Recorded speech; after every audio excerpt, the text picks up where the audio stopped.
కిషన్ రెడ్డిపై సీఎం రేవంత్ రెడ్డి తీవ్ర ఆగ్రహం వ్యక్తం చేశారు. తెలంగాణ అభివృద్ధిని కిషన్ రెడ్డి అడ్డుకుంటున్నారని ఫైర్ అయ్యారు. మోదీ తెలంగాణ అభివృద్ధికి సానుకూలంగా ఉన్న కిషన్ రెడ్డి అడ్డుపడుతున్నారని మండిపడ్డారు.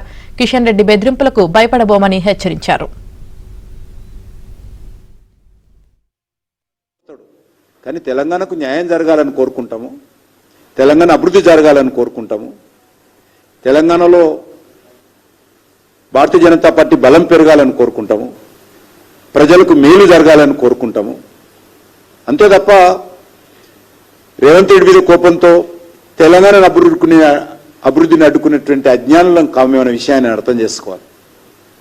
దేశంలో 7 టెక్స్టైల్ పార్కులు వస్తాయి. ప్రధానమంత్రి గారితో మాట్లాడి ఒప్పించి తెలంగాణకు ఒక ప్రాజెక్టు తెచ్చాను. ఇండస్ట్రియల్ పార్కులు వస్తే తెలంగాణకు ఒకటి తీసుకొచ్చాను. రీజనల్ రింగ్ రోడ్డు తెలంగాణ కోసం వచ్చింది.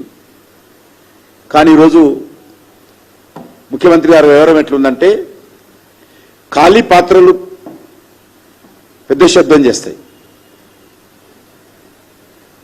రేవంత్ రెడ్డి గారి వివరం అట్లనే ఉంది. వైఫల్యాలను, అవాస్తవాలను, అసమర్థతను నా మీద రుద్దితే అది మంచిది కాదు. నా మీద రుద్ది తప్పించుకునేటువంటి కుట్ర రేవంత్ రెడ్డి గారు తన వైఫల్యాల నుంచి చేస్తా ఉన్నారు.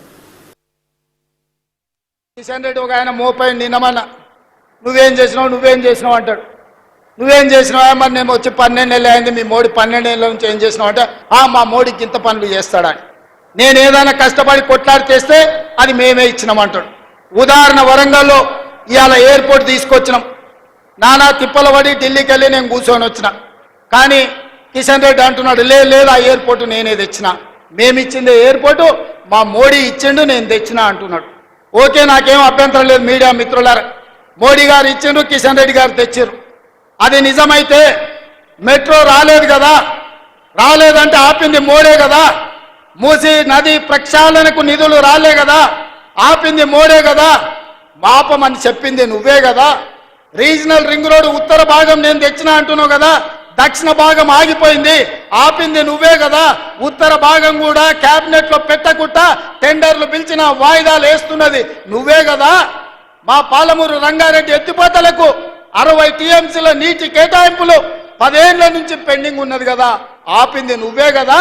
ఈరోజు మా కాళేశ్వరానికి నీటి కేటాయింపులు, మా సమ్మక్క సారలమ్మ ప్రాజెక్టుకు నీటి కేటాయింపులు, మా సీతారామ సాగర్కు నీటి కేటాయింపులు కేంద్ర ప్రభుత్వం 10 ఏళ్ల నుంచి ఆపుతున్నదంటే మోడీ గారు ఆపినట్టే, కిషన్ రెడ్డి గారు చెప్పినట్టే కదా.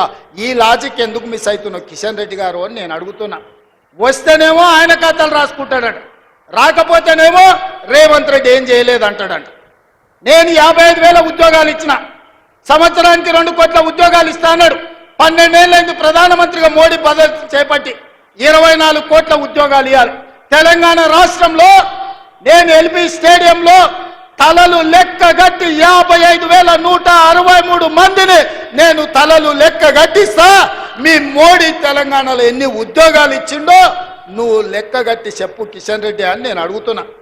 అయితే గీతే మోడీ ఇచ్చింది 2 బోడి ఉద్యోగాలు, ఒకటి కిషన్ రెడ్డికి, రెండోది బండి సంజయ్కి.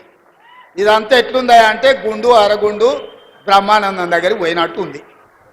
ఇవాళ నువ్వు ఏం తెచ్చినావో చెప్పు. ప్రత్యేకంగా నీ నియోజకవర్గంలో సికింద్రాబాద్లో వర్షాలు వచ్చి వరదల్లో మునిగిపోతే ఆనాడు హైదరాబాద్ ప్రజలకు లారీ పోతే లారీ ఇస్తాన్నారు, ఆటో పోతే ఆటో ఇస్తాన్నారు, బండి పోతే బండి ఇస్తాన్నాడు బండి సంజయ్ గారు. ఏమిచ్చిరు? సిల్లి గవర్నర్ ఇచ్చిరా అని నేను అడుగుతున్నా. ఏమి ఇయ్యలేక చేతగాక కేటీఆర్ మాట్లాడుతుంటే అసహనం అక్కసు కనిపిస్తుంది, కిషన్ రెడ్డి మాట్లాడుతుంటే అసూయగా అనిపిస్తుంది. ఎందుకంటే ఆయన నేను ఒక దగ్గరనే పెరిగినాం కొంతకాలం. అరే నాకంటే ముందుగాల నాకంటే చిన్నోడు తెలంగాణకు ముద్రైందని కడుపు నిండా అసూయ కుళ్ళు పెట్టుకొని కాళ్ళ కట్టె పెట్టే పని చేస్తున్నాడు కిషన్ రెడ్డి. నువ్వు ఇట్లాంటి తప్పుడు పనులు చెయ్యకు. ఎక్కువ రోజులు ముసుగు దొడుక్కొని నడపలేవు. మొన్నటికి మొన్న మనోహర్ లాల్ ఖట్టర్ కేంద్ర మంత్రి హైదరాబాద్కు వస్తా అంటే మొదట రాకుండా అడ్డుకున్నాడు, రెండవసారి వచ్చిండు. ఆయన పట్టణాభివృద్ధి శాఖ మంత్రి, విద్యుత్ శాఖ మంత్రి, గృహ నిర్మాణ శాఖ మంత్రి. హైదరాబాద్ గ్రాండ్ కాకతీయ హోటల్లో సమీక్ష పెట్టి మంత్రి గారికి మా నివేదికలు ఇస్తే 4 గంటలు చెప్తే నీ సొంత పార్లమెంటు సికింద్రాబాద్ లో జరిగిన సమీక్ష సమావేశానికి నువ్వెందుకు డుమ్మా కొట్టినావు? నువ్వెందుకు మనోహర్ లాల్ ఖట్టర్ను మెట్రో ఇవ్వమని అడగలేదు? పేదోళ్ళకి ఇందిరమ్మ ఇండ్లు ఇవ్వమని అడగలేదు? ఇవాళ విద్యుత్తులో ఆర్థిక సహాయాన్ని ఇవ్వమని ఎందుకు చెప్పలేదు కిషన్ రెడ్డి గారు? దీన్ని బట్టి నీ కుళ్ళేందో నీ అసూయేందో కళ్ళకు కనిపిస్తలేదా అని నేను అడుగుతున్నా. కానీ అదే సమావేశానికి ఈటల రాజేందర్ గారు వచ్చి మెట్రోను మేడ్చల్ వరకు ఇవ్వమని అడిగిన మాట నిజం కాదా? హైదరాబాద్కు మంత్రి వస్తే తెలంగాణ అభివృద్ధి కోసం సమీక్ష చేస్తే 10 సార్లు నేను నీ చుట్టూతో తిరిగి మా అధికారులందరినీ ఇంటికి పంపించి నివేదికలు ఇస్తే మంత్రి వచ్చినప్పుడు నువ్వు రావా? ఏం పని చేస్తున్నావే కిషన్ రెడ్డి?